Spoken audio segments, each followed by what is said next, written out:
सचिन पंडित जी मथुरा से। राधे राधे महाराज जी। महाराज जी, हम अपना जीवन साथी स्वयं चुने और शादी होने तक पवित्रता के साथ रहें तो क्या ये गलत है या सच? बहुत सुंदर है, बहुत सुंदर है। दोनों शादी जब तक ना हो तब तक ब्रह्मचर्य से रहें, पर माता पिता का आशीर्वाद जरूर लें, माता पिता की अनुमति जरूर।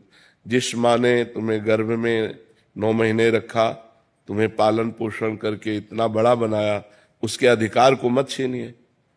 दोनों उन माँ पिता के चरणों में झुकिए कि हमने दोस्ती कर ली है और हम दोनों आजीवन के लिए पाणी ग्रहण करना चाहते हैं, आपकी अनुमति, आपका आदेश, आपका आशीर्वाद चाहिए, इतना जरूर करना चाहिए। ये जो आजकल के बच्चे हैं, मनमानी आचरण माता पिता की एक नहीं मानते हैं, वो बाद में दुख ही पाते हैं, पक्का समझ लो।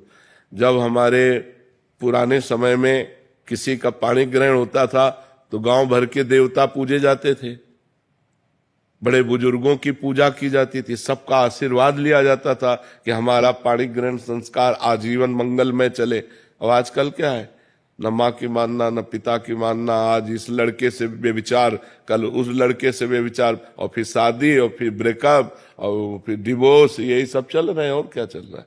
कहीं शासन नहीं, कहीं किसी तरह की मर्यादा नहीं, घर में किसी की आन मानती नहीं है, न मानते हैं बच्चे तो आगे चलकर शराब पीते हैं, ड्रग्स, इधर उधर बेविचार, और अगर ब्याह कर दो तो भाग जाती है, अगर ब्याह कर दो तो डिवोर्स कर देती है। मेरी वाइफ डेली मेरे से मनी की घोषणा करती है, मैं महीने में भी पैसा देता हूँ, फिर नाम भी जप करता हूँ, जैसे आप बोल रहे थे अभी कि नाम भी जप कर रहे हो और किसी को दुख भी नहीं देना, मगर बीवी को पैसा नहीं देते तो वो भी दुख में जाएगा।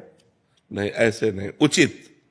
हमारी अर्धांगिनी हो, हमें 100 रुपया मिलता है, आप जानती हो, 100 रुपये में परिवार भी चलाना और आपकी कामनाएं भी पूर्ण करनी है। आपको ऐसी कोई कामना नहीं करनी जो मैं अपनी स्थिति से कर्जा लूं या कुछ गलत करूं, ऐसा नहीं कर सकता। अर्धांगिनी वही है जो अपने पति के अनुसार चले, वो ऐसी कामना करेगी ही नहीं। वो तो कोशिश करेगी कि हम पति से कोई कामना न करें, उनके ऊपर कोई भार न पड़े, वो सुखी रहें, वो प्रसन्न रहें। ऐसी पत्नी मिलना बड़े भाग्य की बात है। आज का बहुत वातावरण गंदा होता जा रहा है।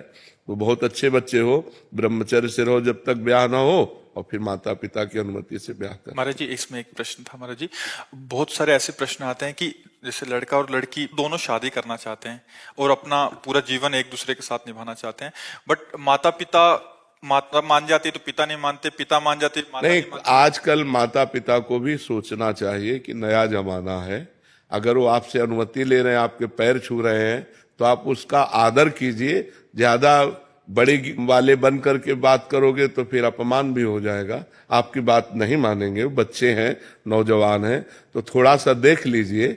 माता पिता को भी चाहिए कि अगर बहू और बच्चा दोनों प्रेम करते हैं तो उसमें ये पक्ष नहीं देखना चाहिए, उसमें लड़ाई झगड़ा वाली बातें नहीं मन में लानी चाहिए कि अगर तुम इससे ब्याह करोगे तो हम तुम्हारा त्याग करते हैं, ऐसा वैसा। माता पिता कहते हैं कि हमें समाज का भय है, समाज कोई आज का समाज का तो भय रह ही नहीं गया है। वो माता पिता गलत कहते हैं, समाज का भय कहाँ रह गया। पूरे गांव में अगर एक आदमी शराब पी के आता था तो जूती आया जाता था। आज घर घर शराब रखी है, और अगर आपके घर में शराब नहीं है और ये सब नहीं है तो कोई आता भी नहीं।